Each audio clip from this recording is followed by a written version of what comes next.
I've been living and working on this boat, and now I'm going to tell you all about it.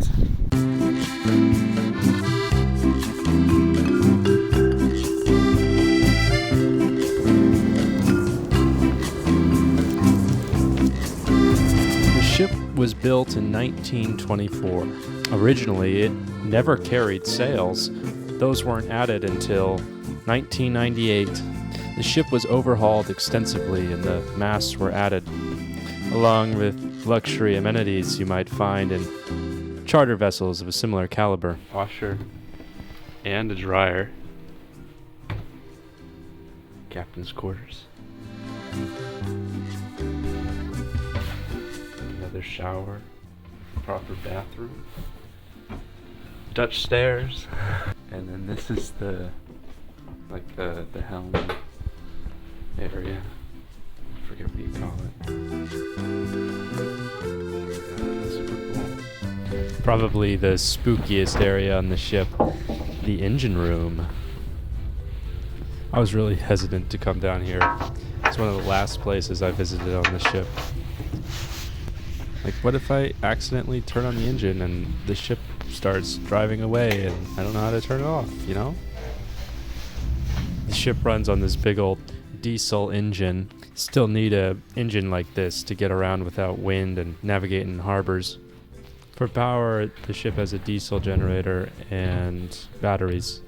The heater and pumps are also down here. The ship is 35 meters long and it can accommodate up to 60 people in a day or 30 people overnight. It has a bar here in the corner.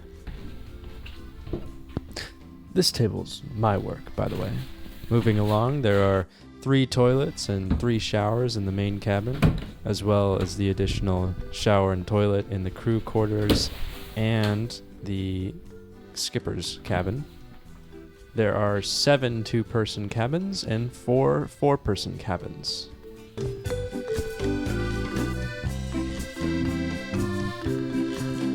There's also a dishwasher, a freezer, a gas-burning stove, a large oven, central heating, hot water, of course.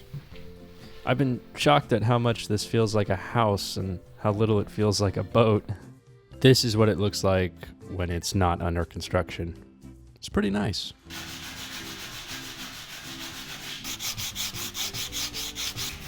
In order to earn my keep, I've been put to work around the ship, sanding, varnishing, and assembling various blocks for the rigging. I spend a few hours each day on average just fixing up various boards and doing little projects that the skipper wants me to do. Oh, that was that light. Shit. Oh my god.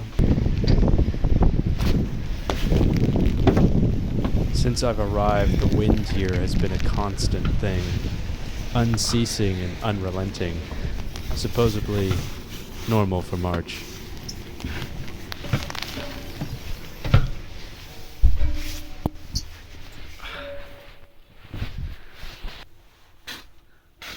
I need a hair tie. Okay. Well, let's go get dinner. Hopefully he appreciates that.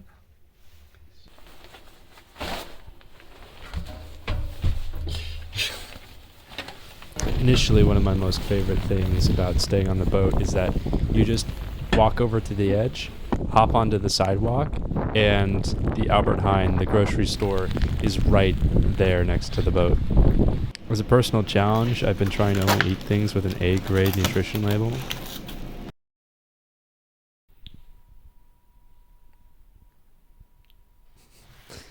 So today I am assembling blocks for the rigging, and that involves rubbing them with some ceramic goo, and then inserting them, pounding this thingamajigger into the thinger, and then calling it a day.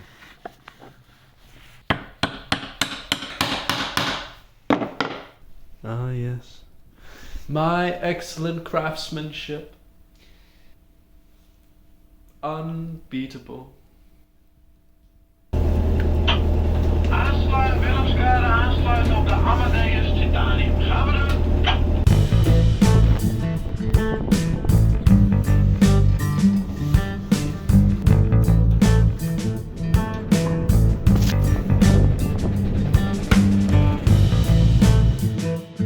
What you're doing is eights.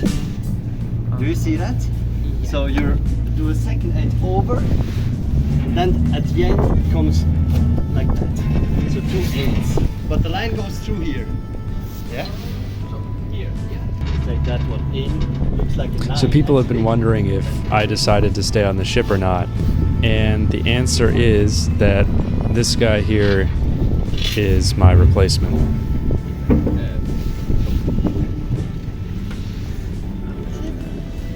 It's a figure 8 knot. I can hold it if you want to go look at the other one.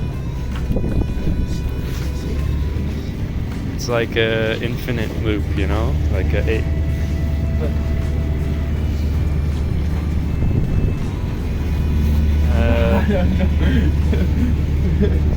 Let me see.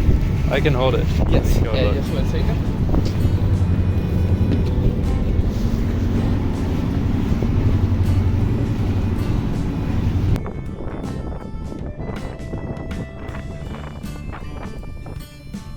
I was all ready to accept actually the sailing job. I pretty much made up my mind, like, this is pretty much what I want to do, and this sounds fine. Like, what else am I going to be doing that's this cool? But I asked the skipper, like, I was talking final conversation, like, what exactly are the hours, what exactly is the pay, what am I doing, and why, like, what are the expectations, kind of, et cetera, and he said that he had pretty much decided based on the first handshake whether or not he wanted to work on me. He says, I can usually know by the first handshake whether I want to work with someone or not, his words.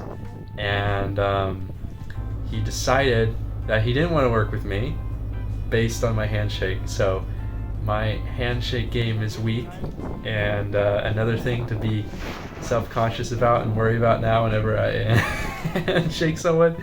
And to be fair, like, this was already a thing because I did like a business school program thing where we had to go around and they tested our handshake at one point, and mine was too strong. See, not weak, too strong. And they're like, ooh, okay, less pressure. So now every time I give someone a handshake, I think, like, am I squeezing too hard? And maybe it comes across as a hesitant handshake, and that makes me seem reluctant or something. I don't know. The whole thing is dumb. I kind of don't want to work for the guy now. If, like, and some people have said, like, if someone bases their whole working relationship based on the first handshake, you probably don't want to work for them to begin with. So that is the case now. Unfortunately, I will not be working on the ship. My handshake game was too weak, so I have to leave and improve my handshake maybe for next year.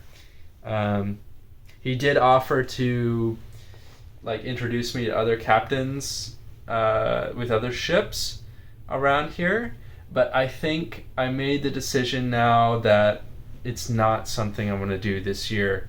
But it is, like, a good thing, I think. Like, I'm not going to feel bad about not doing it.